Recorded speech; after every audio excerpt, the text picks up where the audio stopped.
Hey guys, it's Jeremiah, Mr. Jeremiah123 to be exact. You're back with another video inside the hotness of this fucking car that I'm currently in, waiting for wrestling to start, my wrestling training.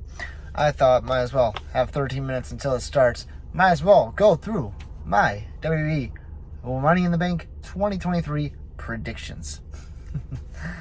So let's just go off. I like this card. It's only got 5 matches announced so far, which is a whole fucking preference for a 3-hour show. I like to keep it shorter rather than having my entire night spent watching 13 matches for 5 hours. It's better to keep it kind of on the lower half of my night.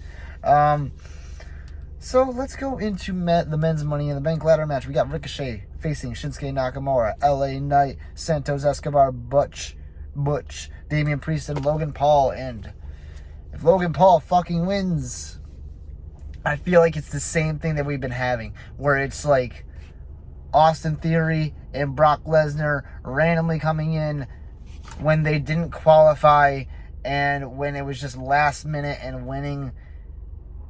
That's not what I want. I was looking at the original 6 for this fucking match, and I loved it, because any of them could have won, and I would have loved it. I was completely content with how it was beforehand. If Logan Paul wins, it just taints this entire fucking ladder match this year. So 3 years in a row, the ladder match will have been tainted. And Logan Paul's not winning the world title. It's good to get a reaction out of people. It's good to get vitriolic hatred out for wrestlers, but it's bad when Logan Paul himself, as a person, I fucking hate. As a wrestler, I can respect him, but I would have been really much more content if he left after WrestleMania. So, with that being said, I think it's clear as day who the fuck should win. Yeah, LA fucking Knight. LA Knight has the best fucking mic work in the entire fucking company, and I know he's not taking that title off of Roman, but I would love to see, maybe for once, the Money in the Bank person, since either way, the draft is fucking dead. LA Knight just cashes in on the Raw champion and gets drafted over to Raw. Would be very much content with that, because I feel like that title is going to be a lot more hot potato-esque, as I would prefer for a world title at this point. So please, for the love of God, LA Knight, please have LA Knight win. The women's Money in the Bank ladder match is going to be Bayley or Shotzi. I can't predict. I feel like it's going to be Shotzi. Versus Zelina Vega, Becky Lynch, Zoe Stark, Io Sky, and Trish Stratus.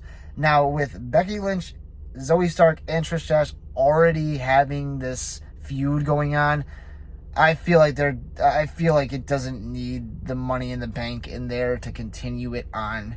And with Rhea Ripley as the world champion of Raw, it makes no sense to have the Money in the Bank winner over there. Because I want Rhea to have a long-ass title. And I know that's contradicting because, Asuka just won the SmackDown Women's Championship.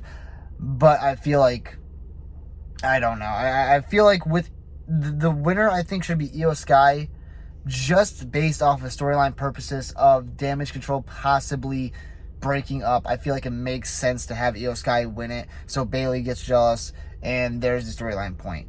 If it had nothing to do with storylines, I would love to see Zelina Vega win, but I have a feeling that Io Sky is more than likely going to be the women's Money in the Bank ladder match winner, which I have no fucking problem with. Cody Rhodes versus Dominick Mysterio.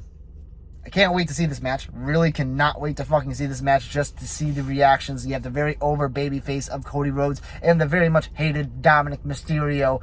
The first test for Dom outside of his feud with Rey Mysterio. It's going to be his first test to see his longevity as a good, credible heel that can keep the heat going. And I feel like Cody Rhodes is a good first participant for him to face.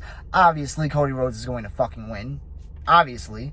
I don't feel like it's enough stakes to really have Dom win for the heat. I feel like if they're going to have Dom win to get heat, it'd probably be over Seth Rollins for the world title if they're really trying to double down on Dominick's heat. But with this past week, I really don't feel like they need to be concerned about Dominick Mysterio's heat, because it seems to not be going away. That Cleveland fucking crowd was fucking crazy. Next, Seth Rollins versus Finn Balor. Again, this world championship could be really flip-floppy. I would prefer to see probably Seth Rollins get the victory,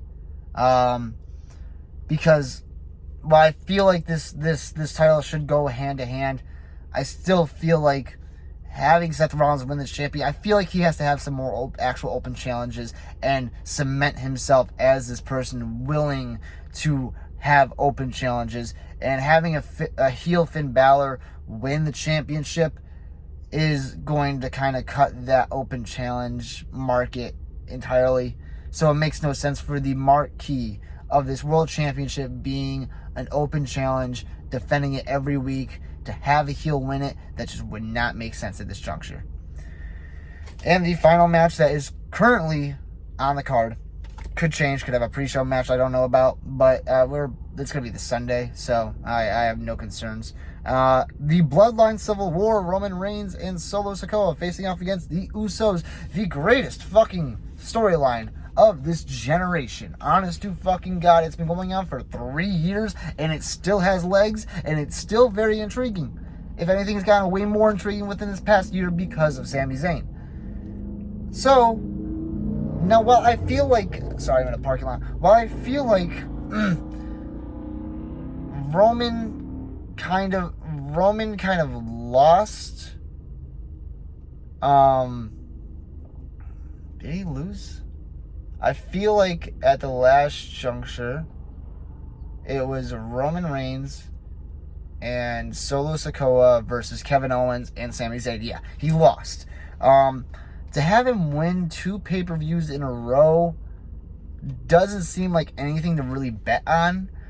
But with the idea that Jey Uso is going to be the next in line to face Roman for those titles, it would make the most sense that the Usos at least get the victory over Roman here. Now, as to whether or not Roman should be pinned in this circumstance is really up for debate.